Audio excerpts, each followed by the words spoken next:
Bienvenidos viajeros oníricos, después de una pequeña pausa es tiempo de seguir las crónicas de David Paulides en su siempre polémico Missing 411, así que sin más preámbulos comencemos. Yo soy Charlie Mustaine y bienvenidos a mi pesadilla. Then we went back to find him and he wasn't there. According to Oregon State Police, there are 41. Irena Hoefer desapareció el 3 de julio de 1969 a la 1:30 p.m. en el campamento Dawes Creek, que es parte del Campamento Nacional de Sequoia, y tenía solo 9 años de edad.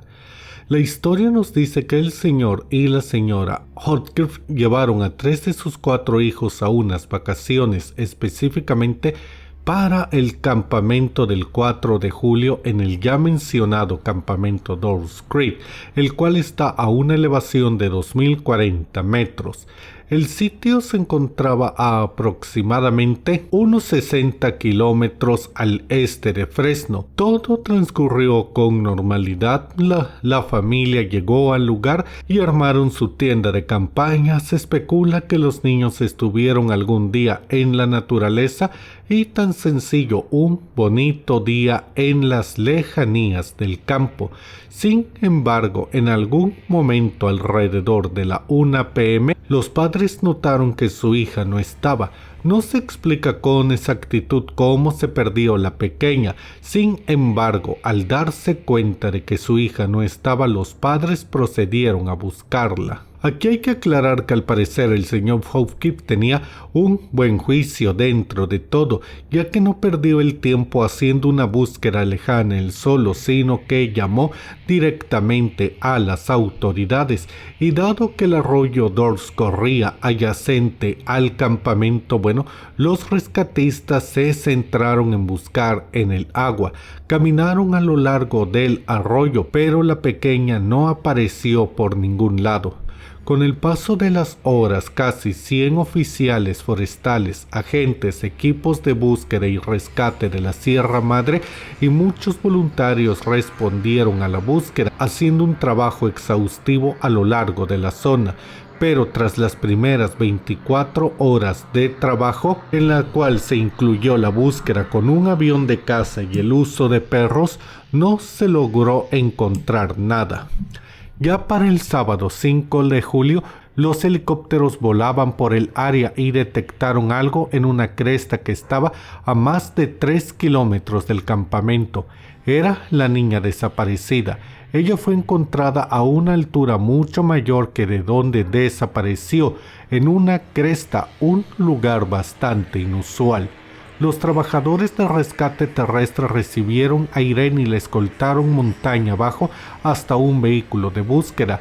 La encontraron bastante deshidratada, pero en general en muy buenas condiciones. Así pudo reunirse con sus padres. Ya para el 7 de julio, el Basketball California publicó una declaración dada por la propia Irene. Ella dijo que todo iba bien, pero que vio un oso enorme que corría hacia ella. Ese era un oso grande y bastante gordo. Ella gritó, pero nadie se acercó a ella para ayudarla, así que tuvo que subir a un árbol hasta que el oso se fue. Esta declaración es especialmente rara, ya que según las palabras de Paulides, lo que Irene declara en esta entrevista es que se subió a un árbol, lo cual sería bastante extraño para una niña de solo unos 9 años. Además, está el hecho de que ese lugar no tiene árboles demasiado altos, y también está el hecho de que estábamos a mitad del verano. Para ese momento los osos no deberían ser grandes y gordos, sino estar relativamente delgados, pues faltaría mucho para el invierno. También Paulides declara que la distancia general que la pequeña tuvo que caminar fue de unos 15 kilómetros, lo cual es extraño, ya que lo recorrió todo en solo unas 48 horas y había decenas, quizás un centenar de personas buscándola por cielo, mar y tierra, pero aún así nadie avistó a la niña hasta que estaba en lo alto del monte.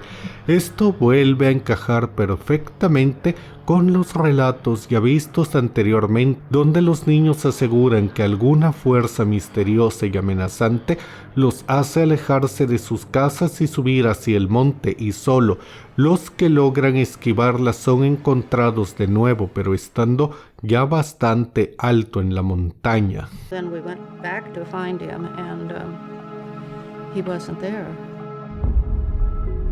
According to Oregon State Police, there are 41. David Holtz desapareció el 13 de junio de 1971 alrededor de las 9 de la mañana en el Dowser Creek, parte del Parque Nacional de Sequoia, y también tenía solo 9 años de edad. Aquí Paulides nos dice que el Parque Nacional de Sequoia se encuentra en el sur del Parque Nacional de Yosemite y que no recibe tantas visitas como ese segundo, pero tiene una naturaleza bastante pristinta y vistas maravillosas, unas que pueden superar a muchos parques nacionales más conocidos. El lado este del parque tiene kilómetros de enormes picos de granito, incluido el monte Whitney, que con sus 4.400 metros de altura es la montaña más alta de los estados continentales.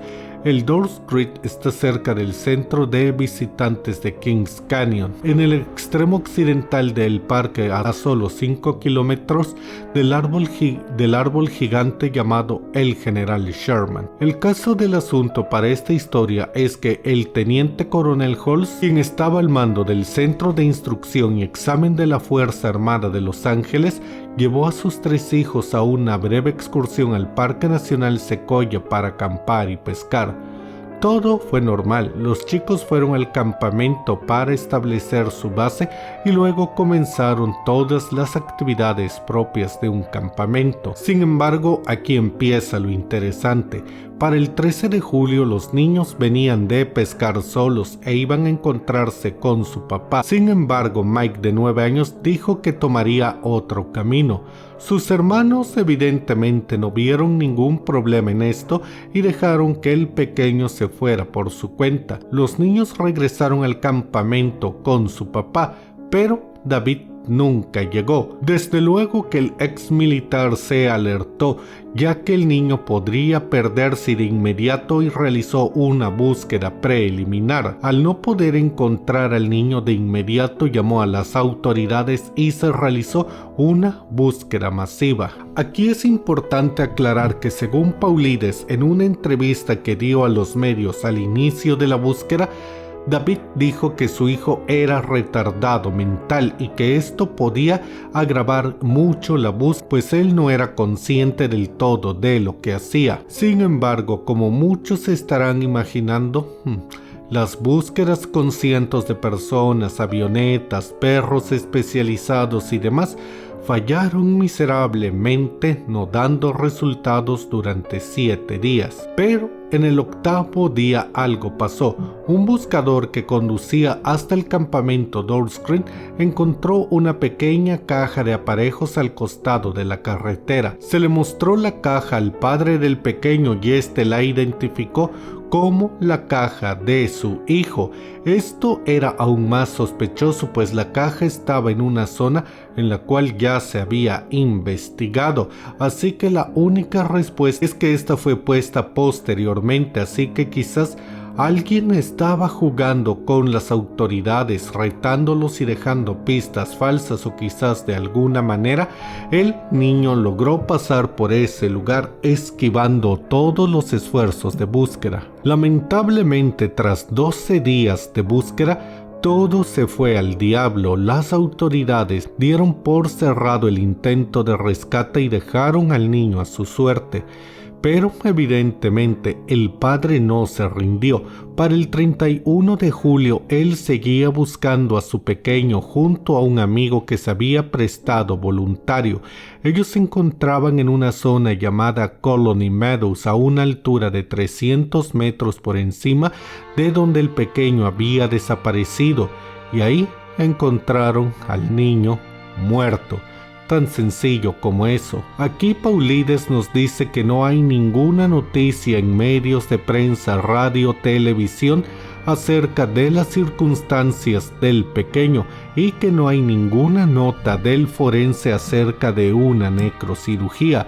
Simplemente se dice que murió por el agotamiento. Aquí, como siempre, Paulides hace una serie de anotaciones dejando en claro que el niño no solo tuvo que haber caminado una distancia tremenda para llegar a ese lugar, sino que también tuvo que haber pasado por pequeñas montañas, arroyos y demás para poder llegar hasta el lugar donde se encontró su cuerpo, el cual por cierto estaba en un lugar completamente opuesto, la dirección contraria a donde fue encontrada su lonchera. Así que para que el niño hubiera hecho un recorrido como ese, habría tenido que caminar casi 100 kilómetros.